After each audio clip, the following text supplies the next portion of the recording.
И почнуваме со првото интервју во текот на денешното издание. Заедно со нас во студиото млад политички аналитичар, не знам тоа млад дали е соодветно човек да го каже во ваква ситуација, со оглед на тоа дека навистина во изминатиот период и неговите ставови кои што ги изразува и неговата активност и искуство кое што ги има изградено, ми причинува особена чест и задоволство да биде со нас во студиото. Сефер Селими, добре дојде.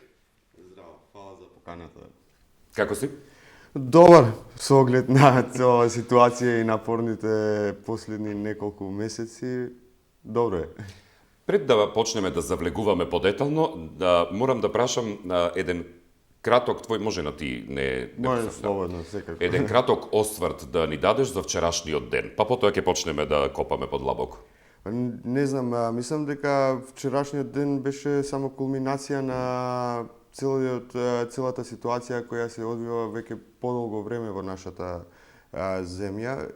Јас би рекол дека условно кажано ние веќе не живееме во нормална демократска држава веќе од 2008. Толку многу работи од тогаш наваму се случувале што не знам, ние почнуваме веќе да релативизираме и да направиме нормално тоа што не е нормално. И вчера беше кулминација на еден од таквите моменти кои сме ги имале и во минатото, и тоа беше некакво дежаву од политичките случувања кои се развивале во нашата земја.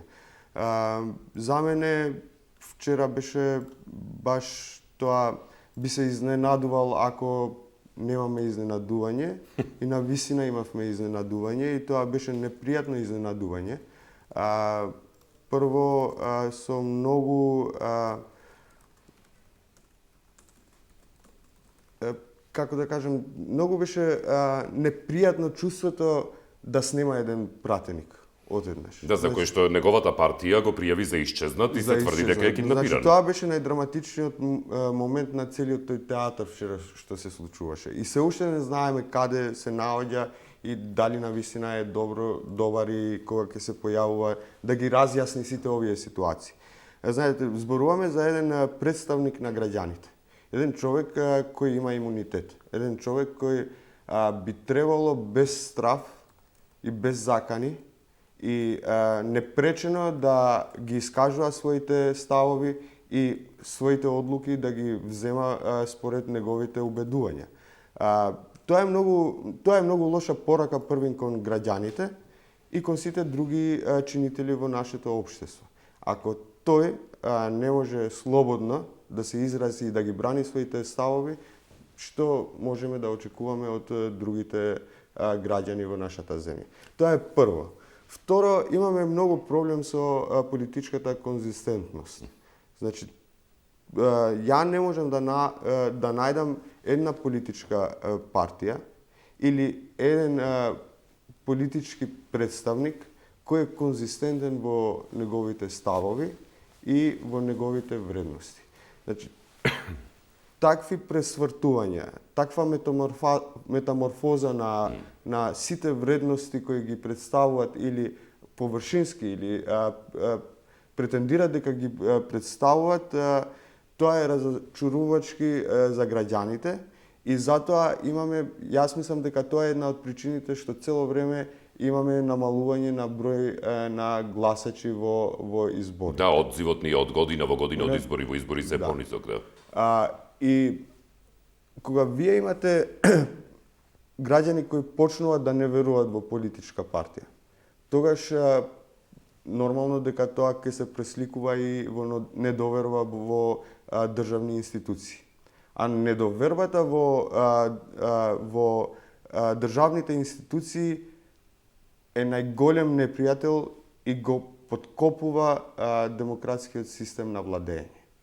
И ние во долгорочна смисла на наша цел како општество и како држава е да го вратиме довербата на граѓаните кон политичките партии, а за тоа да го направиме ни требат политичари кои на вистина ќе се залагат и ќе ги бранат своите вредности и тоа што го прекламираат пред граѓаните. Оно што го кажа околу конзистентноста многу ми се допадна во овој дел на разговорот, затоа што на вистина веројатно ја доведува во прашање токму оваа последна работа што ја спомена, а тоа е довербата на граѓаните. Некако гледате дека се вртат опциите постојано, без разлика на партиската идеологија која што ја застапуваат, некако врз основа на ситуацијата идеологијата се трга настрана, па се ставаат веројатно интересите, ке речат, за државата, на целата држава, на сите граѓани, а од друга страна се прашувате дали е тоа така, бидејќи се коси со идеологијата, каде што вие имате една левичарска партија која целосно оди заедно со БЕСА, која што се смета за исклучително конзервативна партија. И ги гледате заедно во група со традиционалната конзервативна партија на Македонскиот блок.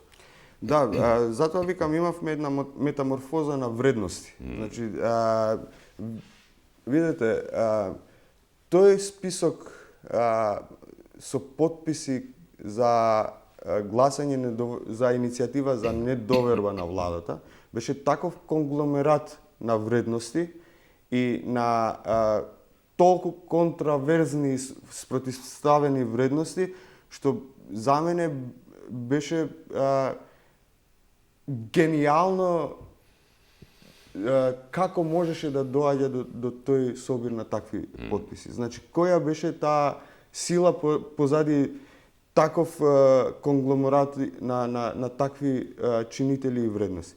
Вие имате една екстремно левичарска политичка партија која има шовенистички ставови во многу случаи, посебно кон албанците и кон во некои случаи кон муслиманите, а од друга страна имате една политичка партија како што е Алијанса, која во својата политичка платформа, централна политичка платформа и програма им се етничките прашања. Од друга страна имате една алтернатива заедно со една БЕСА, конзерваторски политички партии, каде што религискиот фактор е доста голем и истакнат, кој не знам у која комбинаторика би можеле да доаѓат. Но ете, видовме дека се собраа сите. Патем кажено, после собирањето на подписите беше кажено дека ова се само за гласање на недоверба на влада.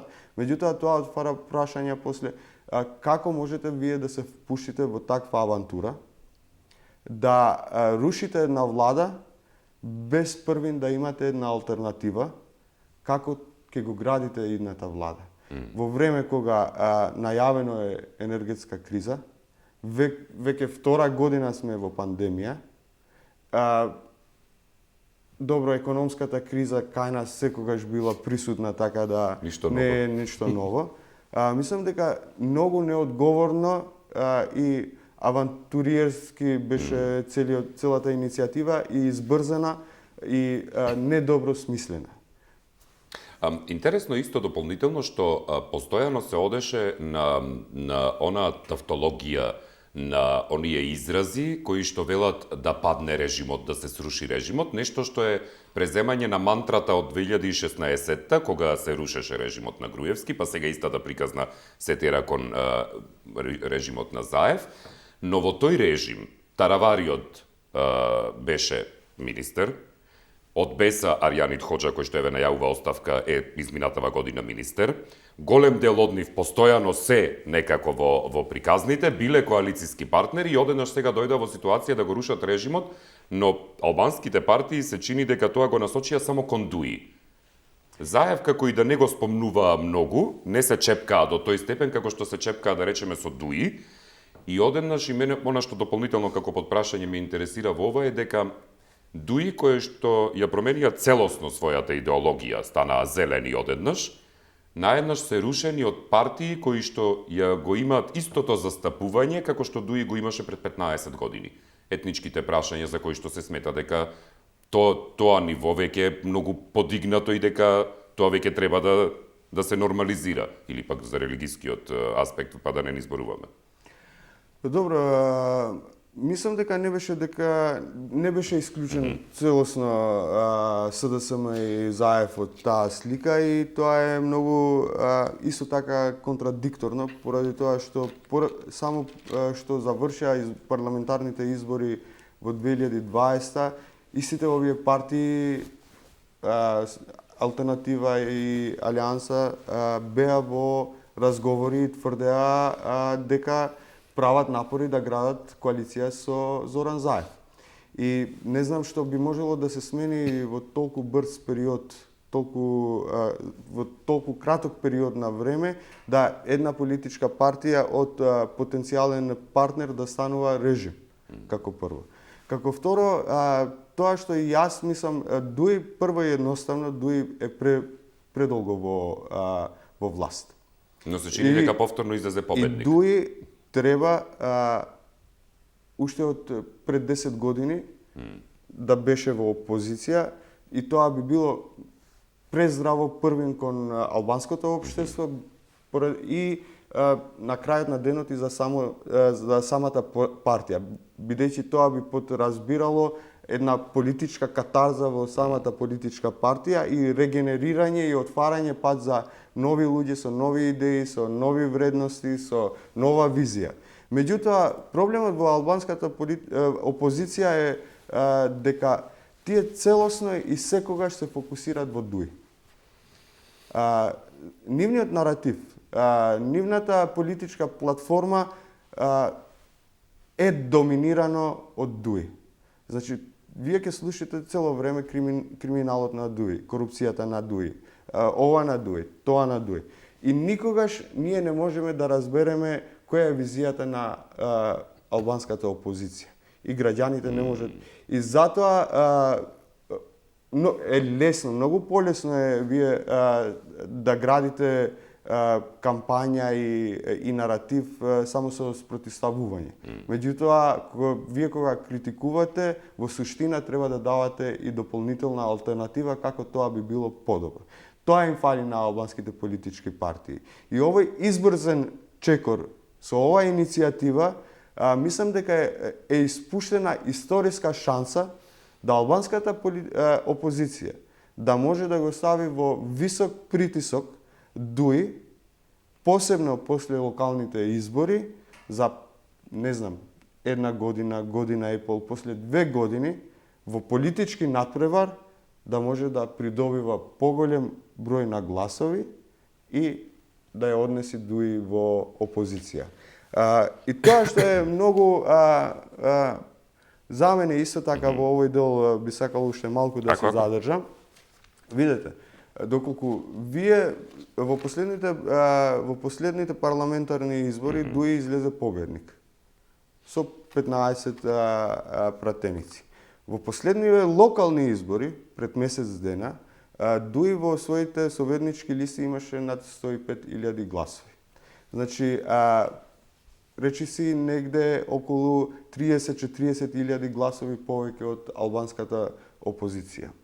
И вие ако во маса, во ваков конструкт, во ваков инженеринг го пратите Дуи во опозиција, вие не сте и правиле услуга ниту на владата, ниту на Дуи, ниту на албанското општество.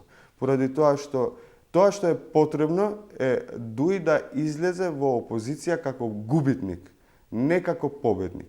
Поради тоа што вие ако го пратите Дуи како победник во опозиција, истите тие луѓе кои победиле во претходните избори, ќе си продолжуваат да си ги чуваат тие позиции внатре во партијата и да ја водат борбата за власт, поради тоа што оние имале претходна победа. И таа реформа, таа катарза нема да се случи во Дуи. И вие ќе го имате Дуи после 2-3 години пак во влада со истите луѓе и без сменети реално реформирање внатре во партијата. Отприлика некако и ми го одговори прашањето што сакав да ти го поставам, бидејќи се чини дека, да речеме, од најголемиот пад кој што го имаше Дуи пред 4 години. 2016. Така е, пред 5, да. пред 5 години, дуи повторно си се враќа назад, се чини дека возот го фаќа многу порано од сите. И ако човек, да речеме, го разгледува Facebook статусот на Али Ахмети од доцна синоќа, кој што го објави после случувањата во собранието, вели, цитирам: "Пријателството со Соединетите Американски држави и Европската Унија, но и со земјите од регионот е без алтернатива и неприкосновено под никакви услови и под никакви околности. Денес преовладуваше совеста за заедничките достигнувања, слободата, еднаквоста, правдата, добрососедството, евроатлантската ориентација на нашата земја и сигурната прозападна иднина. На нашата земја и треба повеќе безбедност, повеќе стабилност и целосна политичка предвидливост. Негирањето на Охридскиот, Преспанскиот договор, договорот за добрососедство, но и НАТО, Европската Унија, Република Косово, албанскиот јазик не може да имаат место овде." И заклучува, и ова мене ми остана впечатливо. Како што ви кажав, нема да се однесуваме со емоции или еуфорија. И некако се чини дека има многу победнички статус. Нешто што, да речеме, никој синоќа го немаше. Значи, немаше ни од СДСМ, немаше ни од ништо, туку Али Ахмети ја затвори вратата, да речеме. Вие ако се враќаме и да го следиме и анализираме неговото однесување од почетокот на оваа иницијатива, он делуваше целосно смирен и без никаква нервоза. Поради тоа, пошто јас дури имав и мој статус и моје пишување, дека моја колумна, каде што викам дека целата ова иницијатива е стапица од Али Ахмети кон албанската опозиција. Значи, во било која комбинаторика, он имаше план Б за излегување од ситуација како победник. Дури и да беше во опозиција, дури ова влада да одеше да беше изгласена недоверба, немаше многу тешко ќе беше да се доаѓа до составување на ново мнозинство кое би можело да гарантира стабилна влада. Поради тоа што вие ако имате 59 пратеници, дополнително 2 од левица, значи и така имате мало мнозинство. Вака би било малцинска влада за голема левица. Што подразбира дека вие имате една политичка партија која е непредвидлива, е популистичка, која има контроверзни ставови, која и со 2 пратеници во опозиција знаеше да биде деструктивна и да попречува процеси за мнозинството на пратениците внатре. Замислите кога вие би биле заложници на тие 2 гласови и кога би имале некоја многу важен процес кој би отишол во прилог на таа политичка партија, оние во тој момент ја мислам дека би ја растуриле владата за да имат предвремени избори и нормално да профитират за нивната политичка партија. Тоа е прво, значи имате невозможна комбинација и поради вредностите. Значи, јас не знам, мене ми беше чудно како се нафатија да бидат во заедничка иницијатива, камоли да влегуваат у влада со левица албанските политички партии, како прво. Ајде ќе речеме дека во ВМРО ДПМН повеќе им е битно во овој момент да доаѓат во власт за да ги смируваат нивните страсти, нивните проблеми и да го надминуваат таа политичка таа криза внатре во партијата со смрзнат имот, со нивни функционери во азил и во затвор и така натаму и така натаму. И нормално дека оние би се стремиле и би направиле све за да доаѓат на власт за овие нивни проблеми да ги надминуваат. Меѓутоа, јас сум потполно сигурен дека тоа мнозинство и да се направеше во било која комбинација немаше да истрае. Така да затоа мислам дека овој некако оние беа впуштени во стапица на господинот Ахмети. Можеби и он и свесно ги провоцираше во Желино. Бидејќи некако тука крчкањето на котелот почна токму од Желино. Да. И ја мислам дека и делирот тоа еуфоријата на движењето БЕСА со победата во Тетово, со големиот број на гласови што ги доби на локалните избори, негде околу 25.000, оние ги впушти во ваква авантура која... Што би рекол тој, во емоции и еуфорија. Во емоции и еуфорија, што сега гледаме како би можело да заврши, посебно за движењето БЕС. Мислам дека нема потреба нешто многу да разглобуваме околу оставката на Аријанит Хоџа како министер, бидејќи нема да изврши тоа веројатно некое големо значење за прераспределба на функциите во владата, особено имајќи го предвид фактот дека сега и едните и другите се на ниво на 60, односно 60 со плюс 1 минус 1, 59 со плюс 1 минус 1. Но она што, например, конкретно кај БЕСА ме интересира е тоа дека во текот, и не само за БЕСА, во текот на вчерашниот ден лидерите на албанските партии беа комплетно тргнати на страна, се додека не се случи ситуацијата со Кастриот Реџепи кој не се појави. И одеднаш се појавува Билал Касами, кој веќе како градоначалник на Тетово доаѓа во функција за централната власт. Потоа ви се појавува Зијадин Села, кој што пак ми е посебна приказна за разговарање како се здружи со приказната со ВМРО ДПМН после се она што беше на 27 април.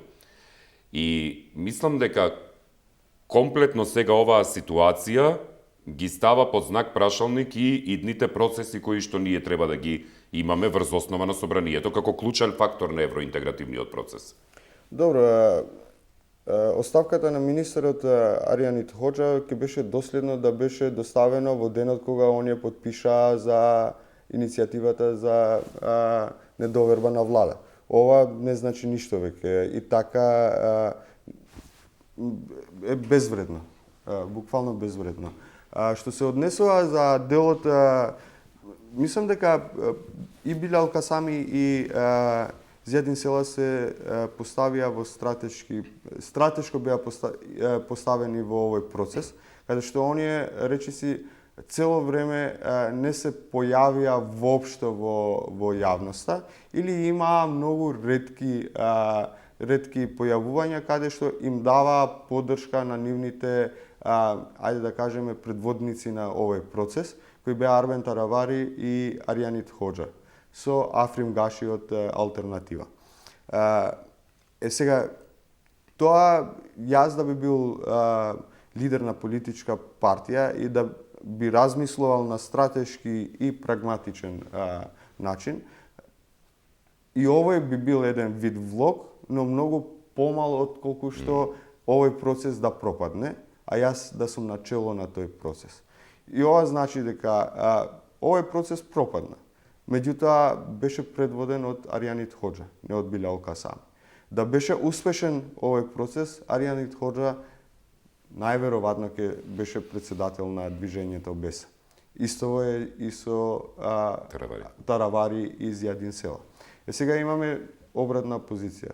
И Билал Касами и Зијадин Села се потврдуваат во нивните позиции како председатели, а дополнително на тоа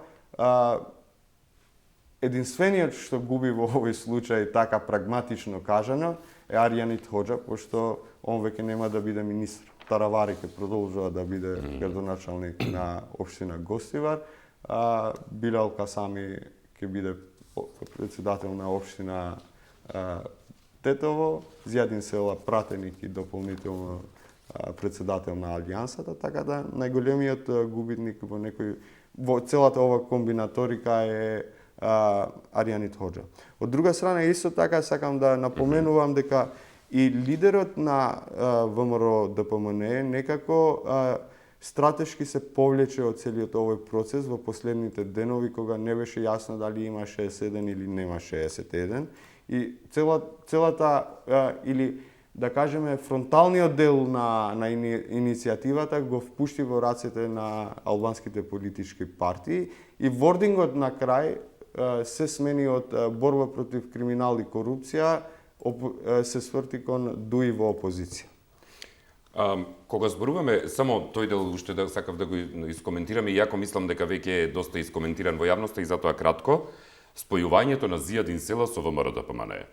Значи, конкретно Зијадин Села, не самата партија како таква, туку конкретно Зијадин Села, бидејќи ова мене ми беше, и мислам дека и на многумина во јавноста им беше фасцинантно, тој спој им беше фасцинантен.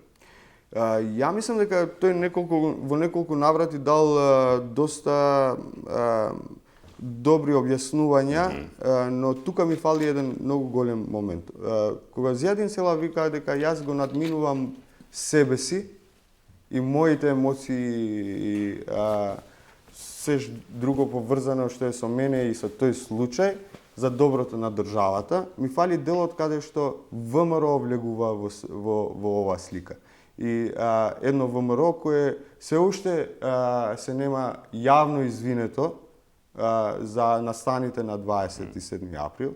Едно ВМРО кое се уште тврди дека насилниците или луѓето кои правеа насилство во собранието ги нарекува како политички затвореници.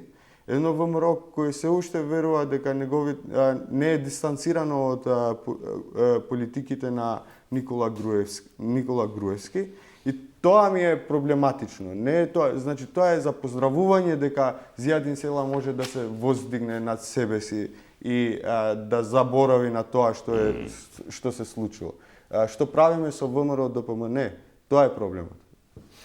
Во целата оваа ситуација некако Африм Гаши и алтернатива постојано како да се лула на два брода. Значи, те ваму, те таму. И еве ја гледате последната изјава, например, на Африм Гаши, која што е тотално неодредена каде цели приказната. Значи, еве, само ќе повторам. Јасно цели тој.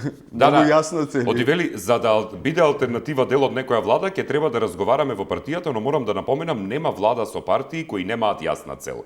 А тоа е ЕУ, НАТО и политиките на добрососедство. И сега првично беше дека еден од нивните пратеници беше нели проблемот за собирањето на мнозинството. Се реши тој проблем. И сега одеднаш кога видоа дека целата ситуација некако си останува каква што е, одиме повторно со риториката дека би биле дел. Дали би биле дел алтернатива од она мнозинство за кое Артан Груби вели дека ќе расте?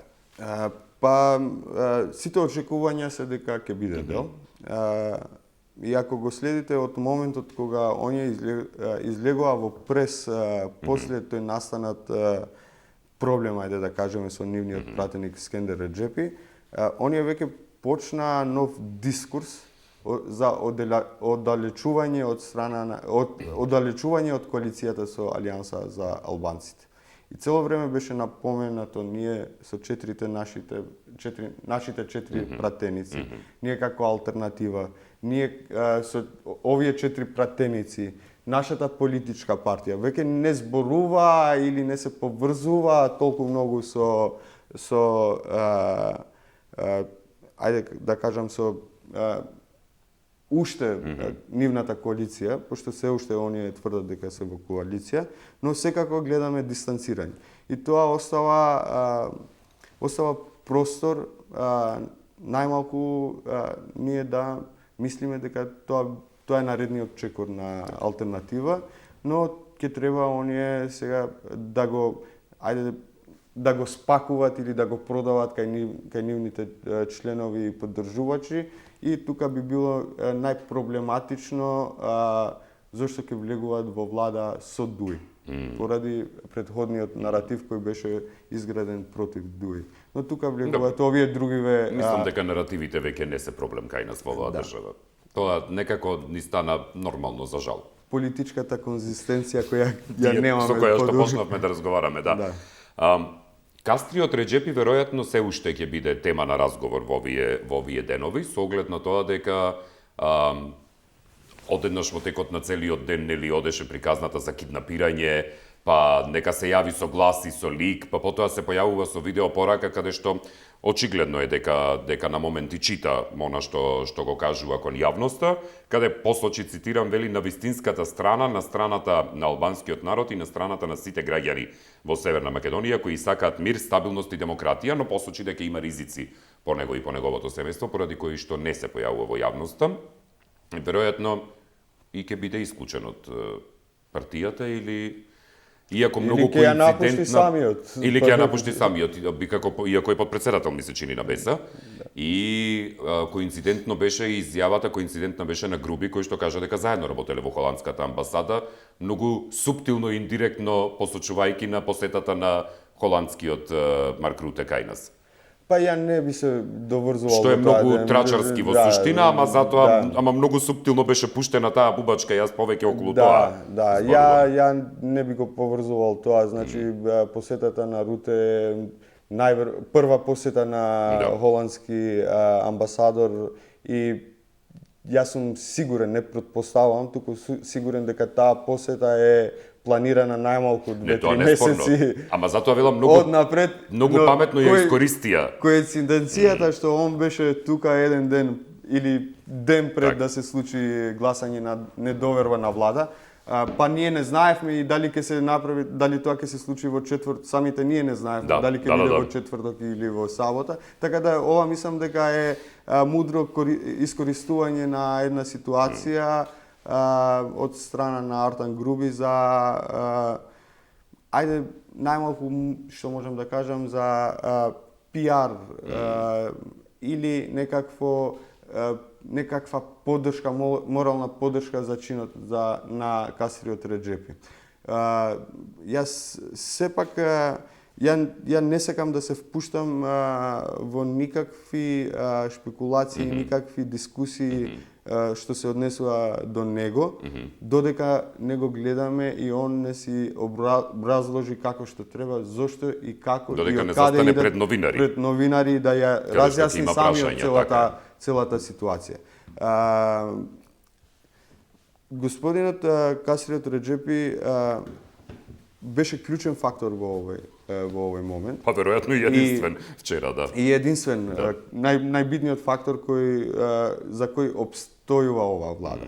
И мене не можам да зборувам за какви, не знам какви притисоци, какви закани. Да, тоа ќе видиме понатаму. Тоа ќе треба да го видиме. Меѓутоа, за мене тоа е најмалку неодговорно однесување од негова страна.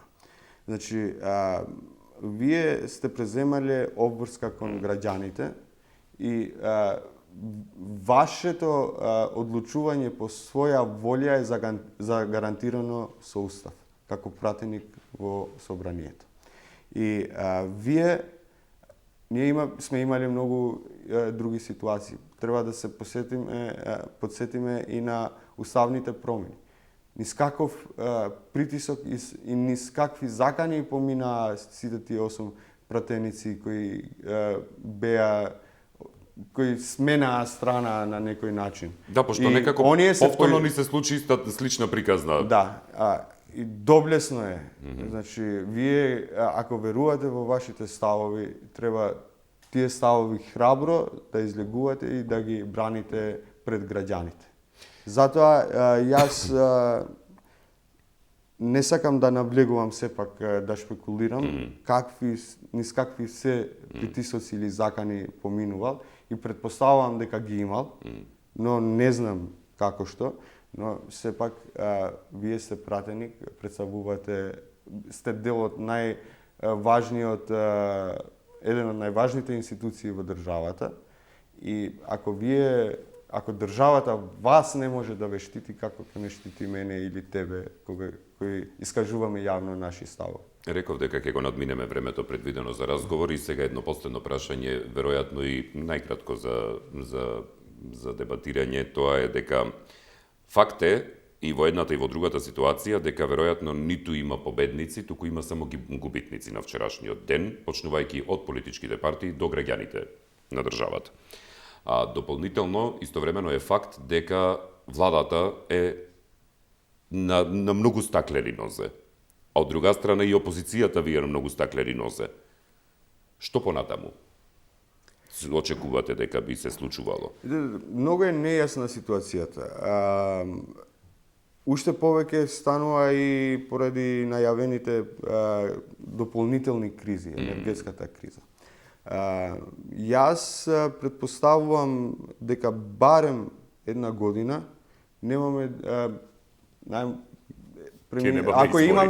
ако имаме зголемување на мнозинството, кое некако би можело да задржува некаква стабилност на владата, ја не претпоставувам или не би сакал да гледам дека премиерот Заев би факторизирал или би ја ставал во употреба неговата оставка, поради тоа што ќе отвори пак нови дилеми, нови прашања, нови пазарувања, нови калкулации кои ќе придонесат да немаме јасна слика. Овој мандат треба да се извршува до крај од страна на ова парламентарен избор и клучно и најважно од се во овој момент е европската агенда и сериозноста на владата за нејзино спроведување. Сите овие години ние сме сведоци дека од влада на влада декларативно сите се проевропски и прозападно ориентирани.